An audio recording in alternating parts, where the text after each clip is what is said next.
Just moments ago, a fifth teenager accused in the McDonald's brawl in Brooklyn that's gone viral was led away in handcuffs. Believe they now have all but one of the alleged attackers from the incident caught on video.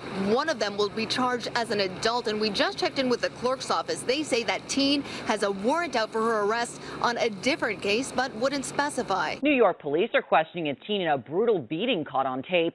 We want to warn you, this footage is disturbing.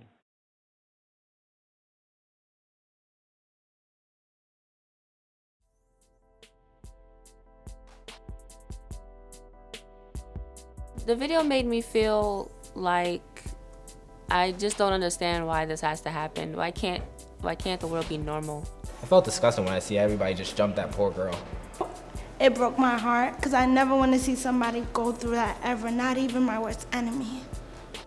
I think people are bored, so anything to get their mind off of something or anything for them to involve themselves in, something like this would be entertaining for them.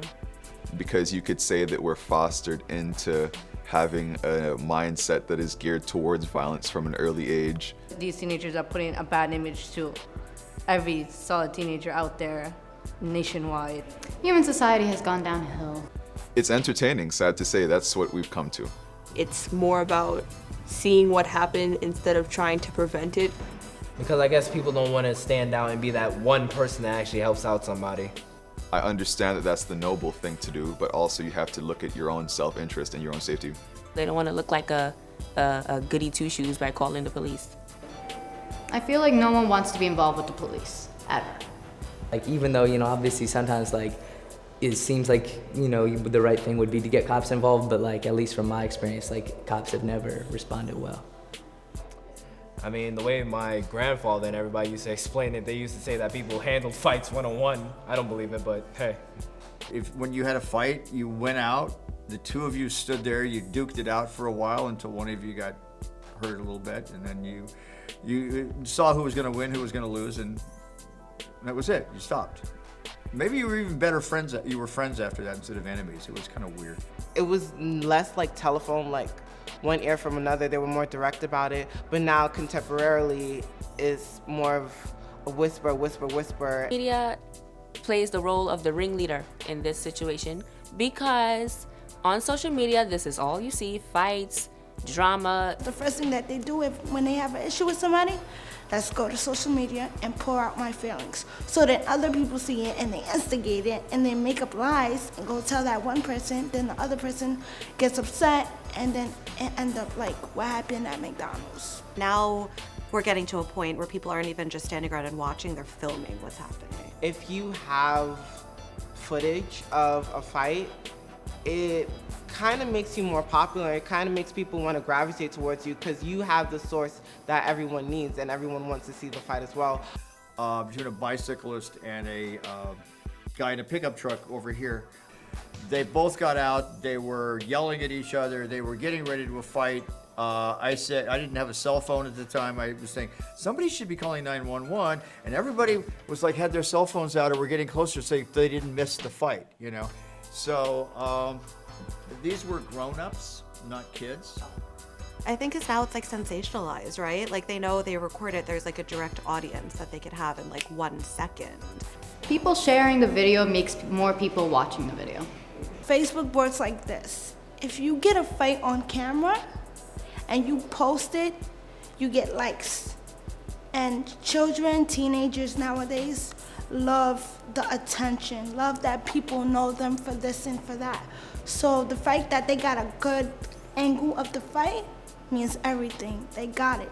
Not to be cynical or anything, but it's teenagers are gonna fight, and that's kind of just how it's gonna be. Because people want to seem hard and they want to be known as somebody not to mess with, so they end up fighting just to seem like, oh, I can do this, so you better not mess with me.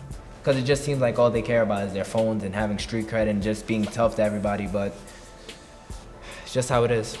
They always are, always teaching us the anti-bullying things, if someone provokes you, don't respond with violence, just try to ignore it or tell a teacher something. But then if you look at what our own government does when they're provoked by other nations and stuff, they instantly respond with like extreme violence, bring out the military to start killing everybody. Mostly there's like a lot of wars going on in which most people don't sit down and talk about solutions as well, for these teenagers who don't sit down and talk about solutions. So it's almost kind of funny how hypocritical that is. People are afraid of losing. They hate the word, I lost. If they hear that, that brings them down. So if they know that they're gonna lose the fight, they get back up. Because they know with backup, they're not gonna lose. Backup guys, they're back. I actually don't believe that fights like this can be prevented. I think it's all a part of life. And I think it's all a part of like teenagers growing up. Kind of like forcing them to stop is kind of like preventing them from actually learning, because if they get the experience that they need, and that when they're older they can reflect back onto times when they're being immature, when they're being capricious, maybe when they're older they can finally realize how much they matured. And then the news, I guess they just go off and show one side of the story and not all.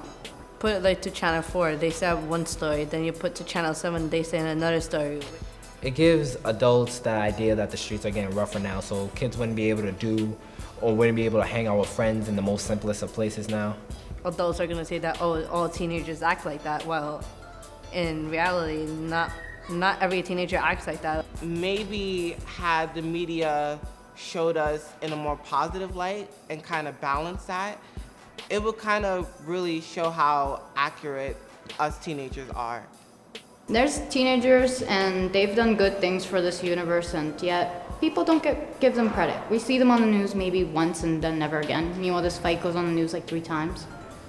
Like, some teenagers just want to be known as that tough person, so nobody won't try to try them. But other teenagers are just cool and relaxed, like they don't care about that stuff.